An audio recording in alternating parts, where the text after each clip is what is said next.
Welcome to the deep dive. We're here to, cut through the noise and really get you informed. Today, we're stepping into a story that probably hits home nostalgically for a lot of us. Nick Carter, you remember him, right? Yeah. The clean-cut golden boy of the Backstreet Boys. Absolutely, an icon. Yeah, for years, millions adored him. We all sang along to the lyrics. He was just huge in pop culture. But now... Well, that image is under this incredibly dark spotlight. It really threatens to eclipse everything he built. We're talking about some pretty shocking allegations. They've thrown him into a real legal and public firestorm. So the core of our deep dive today is these claims from multiple women, accusations involving drugging, sexual assault.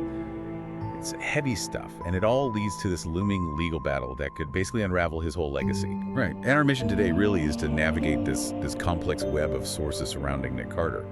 We'll look at the detailed accusations, his very forceful denials, and also the really profound questions that, well, they always surface when claims this serious emerge decades later. The goal is to pull out those crucial bits of knowledge, help you understand what's actually unfolding, and maybe more importantly, why it matters, without you feeling totally overwhelmed by, all the information flying around.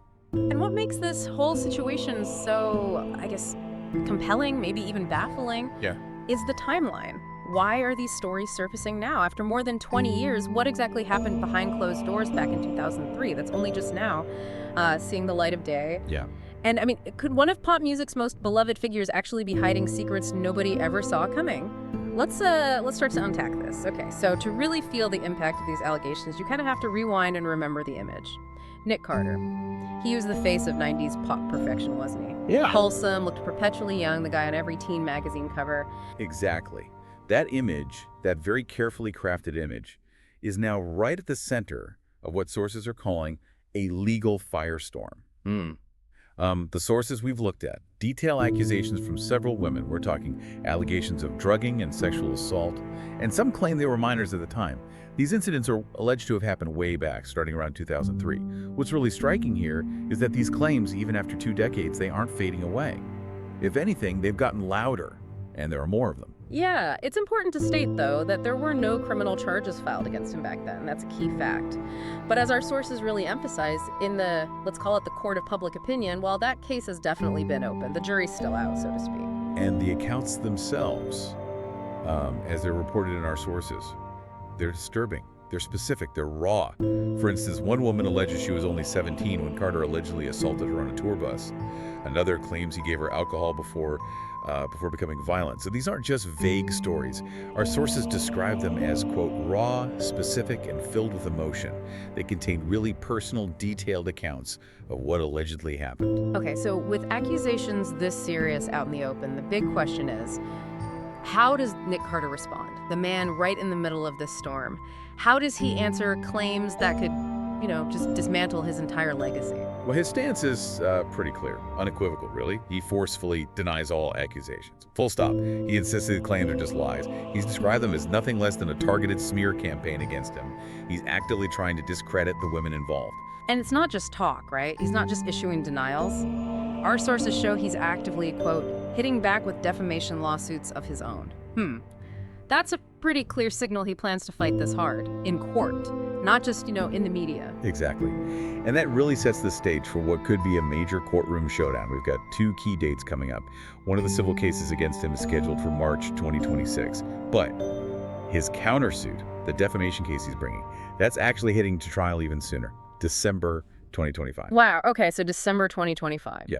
So we're really on the cusp of a legal battle that sources suggest could bring out some, quote, explosive details, testimonies, evidence, the whole thing all put on the record. Right. Which brings us back to maybe the most central and definitely the most complex question in all of this. Why now? Why wait 20 years to speak out? That question. It really gets to the heart of the division you see in public opinion. Our sources basically highlight 2 fundamentally opposing viewpoints here. Right. So on one side, you have Carter's supporters. They argue it's, quote, all fabricated. They suggest he's being unfairly, quote, targeted because of his fame, wealth, and vulnerability. They see it as sort of an opportunistic attack because he's a celebrity. Okay, that's one side. But then you've got advocates for survivors, Yeah. and they offer a completely different perspective, right? They counter that survivors of sexual assault very often stay silent out of fear, shame, or trauma. It's incredibly difficult to come forward. And what's really relevant here, our sources point out, is that this silence can last even longer when the alleged abuser is someone famous, someone beloved, someone powerful. It makes coming forward just a monumental challenge. Exactly. And what this case really seems to highlight, though, is how things are changing, how public accountability works now. The passage of time. It definitely makes civil cases harder. You're relying more on testimony, less on physical evidence, obviously, but it doesn't necessarily lessen the impact of the accusations today. This isn't just about cancel culture, whatever that means. It feels more like a fundamental shift in how society processes these historical claims, especially against figures who maybe once seemed untouchable, and how that interacts with the legal system, which does have ways to deal with delayed reporting. Okay, let's shift gears a bit. Right. What about Carter's immediate circle, the Backstreet Boys themselves? What are the sources saying about their reaction? Because it seems, well, according to our sources, strangely quiet. Yeah, that's a word that comes up. Strangely quiet. Right, no public statements defending him, no condemnation either, just silence. And that silence from the band seems kind of mirrored in the fan base, which appears fiercely divided. You have some longtime fans who are clearly distancing themselves now, really wrestling with this, but then you have others who are, doubling down, defending him fiercely, totally unwavering. And the internet, well, as you can imagine, it's, quote, ablaze with theories. Every new court filing, every little detail just adds fuel to that fire. Lots of speculation. When you step back, this whole situation really feels bigger than just Nick Carter. It becomes this powerful lens, doesn't it? For looking at fame, power, the long shadow the past can cast, the implications feel much broader. I completely agree. It transcends the specific case, and that's why all eyes will be on that courtroom come December 2025, when his defamation case starts. That's when we're likely to see the testimonies, the cross-examinations, evidence brought into the light. It feels like it's heading towards a public reckoning that's been, 2 decades in the making.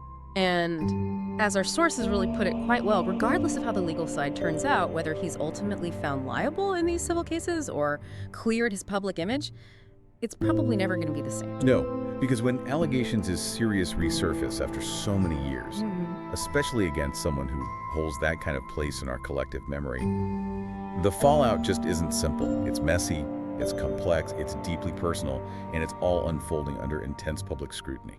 So as we all watch these legal proceedings unfold, the core question that kind of lingers, and this comes directly from our source material, is really for all of us. How well do we really know the people we idolize?